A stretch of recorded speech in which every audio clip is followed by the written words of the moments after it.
Olá.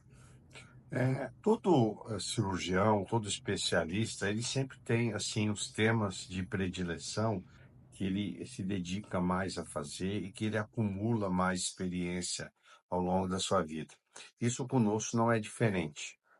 Nós temos dentro da nossa prática realmente uma paixão pela urologia reconstrutiva, basicamente uma urologia pediátrica reconstrutiva, que é você reconstruir defeitos, problemas, órgãos do trato urinário, gênito urinário masculino, que tiveram algum tipo de distúrbio na sua formação, do que nós falamos na sua vida embriológica.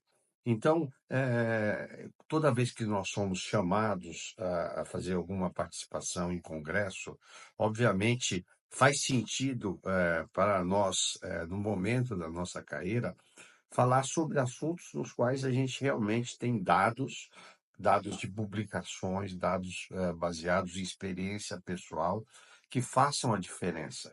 Então hoje, nós não aceitamos convites para falar de forma genérica, né. E agora, como nós estamos indo para um evento internacional com destaque, no México, eu vou praticamente falar sobre 4 assuntos que eu queria dar uma pincelada para vocês, né? Um deles, a hipospádia. Nós temos já fomos presidente da HIS, Hypospadias International Society, já trouxe o Congresso Mundial para o Brasil. Então, esse é um assunto que a gente tem uma grande predileção, porque nós mudamos o paradigma da cirurgia de hipospádia. Enquanto todos os autores dividem a hipospádia em 3 partes, nós estamos propondo uma alternativa de fazer uma cirurgia muito mais simples e que tem mostrado resultados excelentes nos últimos anos. Então, nós estamos propondo a cirurgia de Good para as hipospádias distais e Good Play, em que o princípio se baseia em dividir a glande em 2 partes. Então, esse é um grande avanço, nós vamos mostrar dados e levar isso nesse evento. E, sem dúvida nenhuma, um outro assunto que norteia a nossa carreira é a bexiga neurogênica. Pacientes com mielomeningocele, porque eles exigem muito do urologista pediátrico, e esta é uma situação realmente de que você segue um paciente quase que toda a vida. E nós vamos, nesse simpósio, mostrar a nossa experiência, e aqui eu acho que é a experiência de uma vida, porque nós já temos mais de 40 publicações, desde dados clínicos, do que se esperar, categorizados por padrão, por perfil. Existem várias formas de pacientes, e o que a gente quer evitar são situações como essa. Nós operamos agora, esse mês, um paciente que chegou aqui com uma pressão altíssima, uma bexiga trabeculada. Então, se a gente começa um tratamento adequado, a gente vai conseguir evitar esse tipo de complicação, né? E como nós temos a oportunidade de estar num grande centro em São Paulo e contar aí com a participação num grupo multiprofissional, né, há muitos anos trabalhando com o professor Sérgio Cavalheiro, professor Moron, professor Alexandre Lourenço. Então, esse grupo de mielomeningocele, que realmente é líder em produção científica, em atendimento no Brasil, nos permitiu muitas publicações, né? E sempre eu gosto de destacar a importância do estudo urodinâmico a ser feita na nossa clínica. Não dá para seguir um paciente hoje com bexiga neurogênica sem a realização de estudo urodinâmico, né? E eu gosto sempre também de mostrar a classificação de 4 tipos de bexiga neurogênica que nós idealizamos, que a classificação foi uma tese de doutorado que nós orientamos, da doutora Marcela Leal da Cruz. Esse trabalho já é citado mais de 50 vezes na literatura e foi um grande avanço também nesse contexto, sem falar, obviamente, né, nas soluções cirúrgicas que nós desenvolvemos e apresentamos. Um outro assunto muito interessante também é a questão do desenvolvimento da genitália masculina. Nós temos situações em que o paciente acaba não desenvolvendo a genitália, mas não porque o pênis é pequeno ou porque é o micropênis. Na verdade, essas situações é o que nós chamamos de pênis embutido.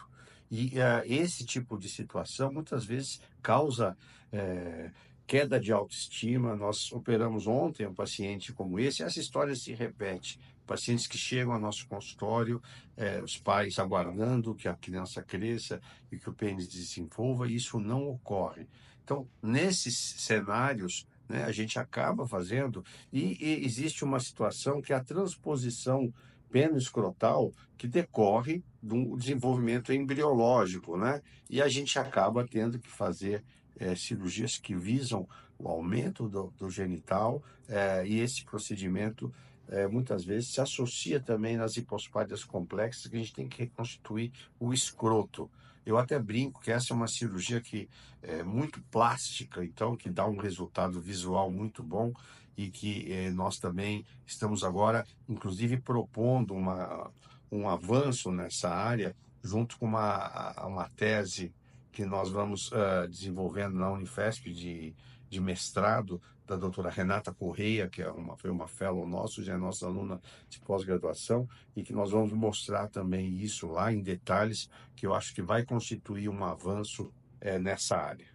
E, por fim, nós vamos falar também, talvez, da situação mais é, extrema em urologia pediátrica, que é a criança sexo masculino, XY, cérebro que pensa como homem, mas que não teve o desenvolvimento do pênis. Isso é uma situação muito rara, ocorre 1 para 30 milhões de pacientes, e no passado esses pacientes eram feminilizados, mas o cérebro você não consegue feminilizar, e com essa cirurgia que iniciou-se na Itália, Dr. Roberto De Castro, nós mudamos esse paradigma, já que ele tinha feito 2 pacientes, veio ao Brasil, nós tínhamos 2 casos, operamos juntos e fizemos essa publicação. Essa publicação no Journal of Urology foi um marco, porque ela mudou o paradigma de pacientes que antes eram submetidos à cirurgia de feminização,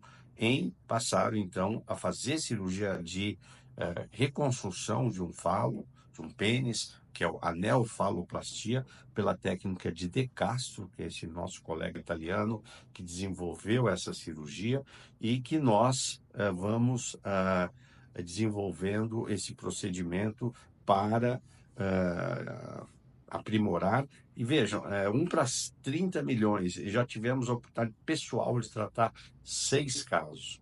Isso praticamente corresponde à expectativa de casos para o Brasil, à volta de 180 milhões de habitantes, na verdade até mais, porque metade são mulheres, e esses casos acabam chegando até nós, porque hoje eles ficam muitas vezes esquecidos nos seus hospitais de origem, de serviço, até que se descobre hoje por pesquisas, e nós temos muito prazer porque estamos oferecendo essas cirurgias de forma pro bono. Então, essa é uma cirurgia que é tão sofrida quando esses pacientes chegam até nós, e que são tão poucas pessoas que conseguem fazer isso mundo afora, e nós temos essa política de colocar, eu coloco a minha equipe, os meus parceiros, meus anestesistas, os meus assistentes, e nós fazemos isso sem custos para a família, porque é uma situação tão dramática que é quando eu acho que a gente pode devolver, fazer a diferença. Muitos deles ficam hospedados no Cacau,